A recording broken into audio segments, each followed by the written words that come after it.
لاحظ معي على الكاميرا 16. Bugun siz azizlarni o'ziga xos safarga taklif qilaman. Ushbu safarda biz sizlar bilan Saudiya xavfsizlik xizmatini, Alloh taoloning mehmonlarini mezbon qilishdagi juda ham katta va mashaqqatli sa'y-harakat bilan tanishamiz. Safarimizni Makka mukarrama shahriga kirishdan boshlab to Harami sharifga yetib borgunga qadar davom ettiramiz. Ushbu ko'rib turgan yeringizda qattiq taftish ishlari olib boriladi. Va bu yer Makka shahriga kirishdagi eng katta xavfsizlik boshqarma nuqtasi hisoblanadi. Makka mukarrama shahriga kirish uchun 6 ta darvoza mavjud bo'lib, ularning ichida eng kattasi ko'rib turganingiz Shimosiy taftish bo'limidir. Ushbu shahar darvozasining 16 o'tish yo'lakchasi bo'lib, ko'rib turganingizdek, bu makon xavfsizlikni ta'minlaydigan eng ilg'or texnologiyalar bilan jihozlangan. Postdagi har bir harbiy qo'lidagi ushbu uskuna orqali shaharga kiruvchilar haqidagi ma'lumotlarni, ularning qo'l izlari yoki mashina fotosurati orqali qo'lga kiritadi. Tekshiruvdan so'ng ziyoratchi xavfsizlik tomonidan qidirilmayotgani ma'lum bo'lsa, ziyoratchiga nisbatan davom etish ishorasi bo'lmish yashil chiroq yoqiladi.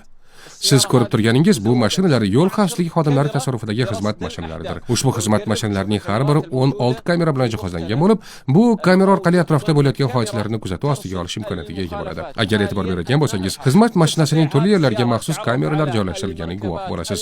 Bu kameralar harakat davomida sodir qilingan qoidabuzarliklarni qayd qilib boradi. Shuningdek, bu mashinalar avtomatik tarzda qidiruvda bo'lgan mashinalarni ham aniqlash imtiyoziga egadir. Xizmat mashinasini ichkaridan ham ko'rsak, mashalloh tabarakalloh, yo'l xavfsizligi tasarrufidagi bu mashina eng ilg'or texnologiyalar bilan jihozlangan va bu ko'rib turganingiz maxsus xizmat tasarrufidagi eng ilg'or texnologiyalar bilan jihozlangan mashinalarga namunalar.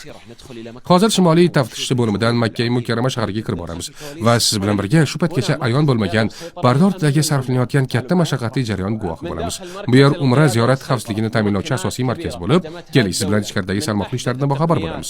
Umra ziyorat xavfsizligini ta'minlovchi asosiy boshqaruv markazining ichkaridan ko'rinishi hukumat tomonidan taqdim qilingan juda ham ko'p imkoniyatlarga ega. Bu yerda sun'iy intellekt va bayonotlarni tahlil qilish kabi eng ilg'or texnologiya namunalari mavjud. Ortimdan keling siz bilan makondagi umra ishlarini idora qilishdagi keng ko'lamli ishlardan xabardor bo'lamiz. Mashalloh tabarakalloh. Ko'rib turganingizdek bu yerda olomonni boshqarish va umra qiluvchilarni haram eshiklaridan kirib kelishidan boshlab kuzatib borishdagi juda keng qamrovli ishlar olib boriladi. Ushbu markaz ommani boshqarish va umra qiluvchilarni kuzatish ishlarini a'lo darajada olib borishadi. Eng yaxshi turli sinov va mahorat darslaridan o'tkazilgan kadrlarga suyanadi. Faxrlanib ayta olamizki, hukumatimiz yoshlarimizni sun'iy intellektdan va boshqa ilg'or texnologiyalardan foydalanib, jamoalarni boshqarish va Alloh taolo mehmonlarga xizmat ko'rsatishda, shuningdek, u sohalarda eng yaxshi va ilg'or bo'lishlari uchun sharoit yaratib bergandir. E'tibor bergan bo'lsangiz, umra qiluvchi kishining safari shahar kiruvchi eshik va xavfsizlik xizmat markazlaridan boshlanishini ko'rasiz. Ko'rib turganingizdek, Shimosiy, Nuriya kabi markazlar kuzatuv ostida. Albatta, umra qiluvchi kishi ihrom kiygan holatda bo'ladi va bevosita tasarrufidagi mashinani ushbu yerda qoldirib, o'zi bepul avtobuslar xizmatidan foydalanib, Harami sharifga yetib boradi. Bu yerda ko'rib turganimizdek, umrachilar avtobuslar yordamida asosiy markaz, ya'ni haramga yetib kelganliklarini ko'ramiz. Harami sharif atrofida joylashgan avtobus bekatlari soni 9 ta bo'lib, bu yerda ushbu bekatlardan birini ko'rishingiz mumkin. Ushbu tunnellar avtobuslar kirib chiqish uchun maxsus loyihalashtirilgan tunnellardir. Qarang, olomonni kuzatish, eshiklarni nazorat qilish ishlari qanday olib boriladi. Harami sharif atrofida 1000 dan ortiq kameralar joylashtirilgan. Bundan ko'zlangan maqsad esa umra qiluvchi va hojilarning emin-erkin o'z ibodatlarini ado etishlardir. Harami sharifni qamrab olgan kameralar soni 1000 dan ortiqdir. Va ushbu kuzatuv kameralari dunyodagi eng sifatli kameralar hisoblanadi. Qarang, tasvirni yaqinlashtirish nechog'lik mukammal darajada.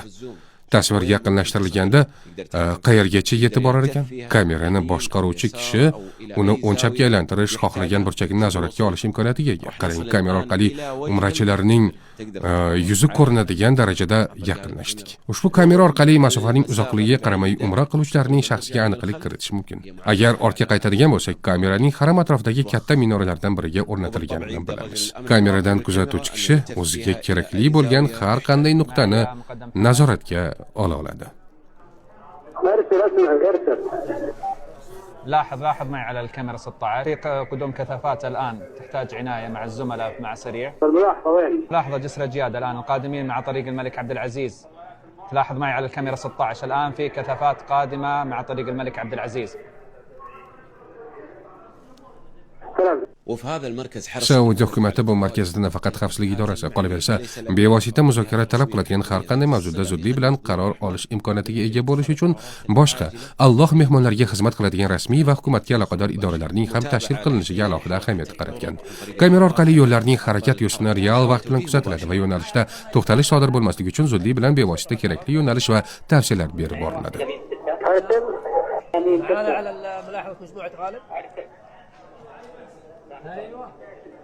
الموقع على Oldimizda tavof qilish sahnini jonli nisbatlash ishlari olib borilyapti. Keling, buni o'zimiz kuzatamiz.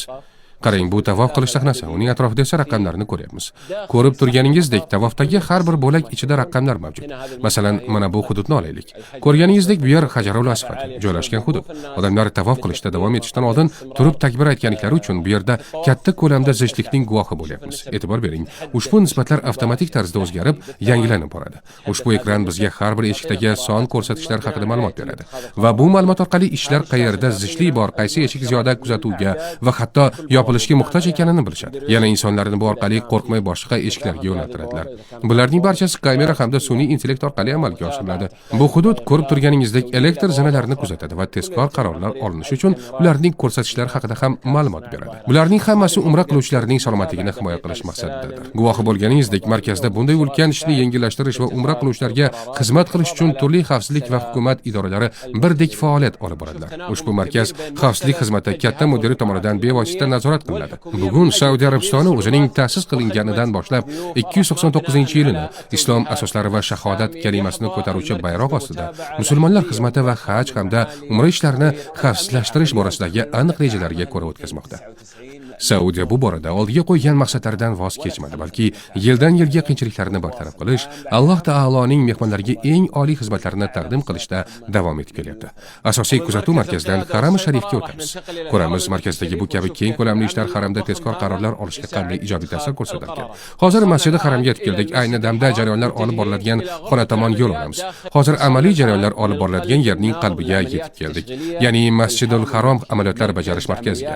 Bu yer turli xil mas'ul jihatlardan tashkil topgan markaz bo'lib, ular Alloh taoloning mehmonlariga xizmat ko'rsatadi va eng oliy sifat xizmatini taqdim qiladi. Minglagan kamera va ilg'or texnologiyalari soyasida Allohning mehmonlariga xizmat ko'rsatishdagi qiyinchiliklar yengib o'tiladi. Juda ham katta ko'lamli ish Masjidul Harom operatsiyalari markazidan turib idora qilinadi. Bu yerda, ya'ni Haram maydonida barcha bayonot va ma'lumotlar turli tillarga tarjima qilinadi. Biz boya ko'rgan boshqaruv markazidagi keng ko'lamli ishni Haram maydonida xavfsizlik xodimlari tomonidan bajariladi. Ular Alloh taoloning mehmonlariga xizmat ko'rsatish, olomonni boshqarishda katta kuch sarflanadi. Ular bu ishda xodimlardan tashkil topgan yo bo'lmasa plastik to'siqlardan foydalanishadi. Ko'ngilsiz hodisalar yuz bermasligi uchun ba'zi yo'llarni yopishadi, ba'zisini ochishadi. Ushbu xodimlardan tashkil topgan to'siq Alloh ko'rsatmasin umra qiluvchilardan yosh keksalari yoki kasalmandlari va yosh bolalar shikastlanmasligi uchun insonga xos yumshoqlik va qizishib ketmaslik bilan ajralib turadi.